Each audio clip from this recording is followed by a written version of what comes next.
আউযুবিল্লাহি মিনাশ শাইতানির রাজিম বিসমিল্লাহির রহমানির রহিম।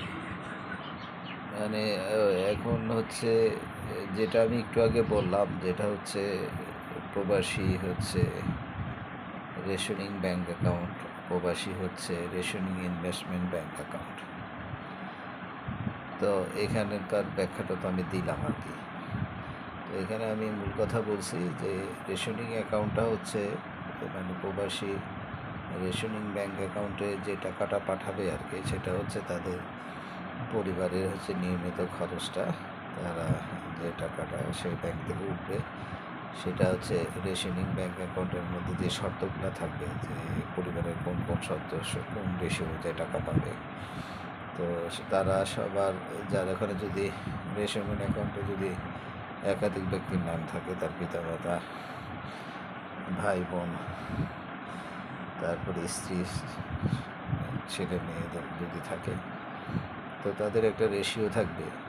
তো রেশিও অনুযায়ী তারপরে রেশিওর সাথে আরেকটা রেশিও থাকবে, সেটা হচ্ছে যে টাকাটা পাঠাচ্ছে বিদেশে, যে প্রবাসী, সেই টাকাটা সে বাদে কে কখনো সে বাদে তার যে রেশিও অংশটা, সে বাদে কেউ এই টাকাটা উঠাতে পারবে না। যখন সে বিদেশ বিদেশ থেকে যখন বাংলাদেশে আসবে, তখন সে সেটা উঠাতে পারবে।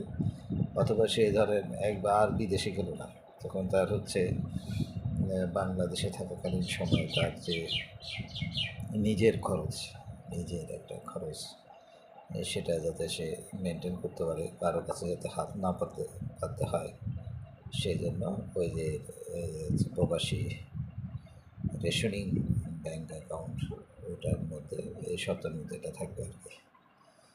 তো এভাবে করলে তো একজন প্রবাসী হচ্ছে মানে নিশ্চিন্তে আর কি, প্রবাসে তার হচ্ছে যথাসাধ্য প্রচেষ্টায় সে বৈদেশিক হচ্ছে আয় করতে পারবে। যে ক্ষেত্রে হচ্ছে বাংলাদেশের হচ্ছে বৈদেশিক আয় বৃদ্ধি পাবে। আরেকটা হচ্ছে সবচেয়ে বড় উপকার হবে, সেটা হচ্ছে এই প্রবাসী রেশনিং ব্যাংক অ্যাকাউন্ট থাকার কারণে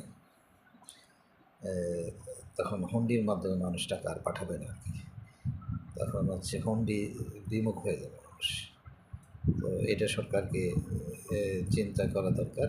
আর হচ্ছে আমি মনে করি যে পদক্ষেপ নিলে খুব ভালো হবে।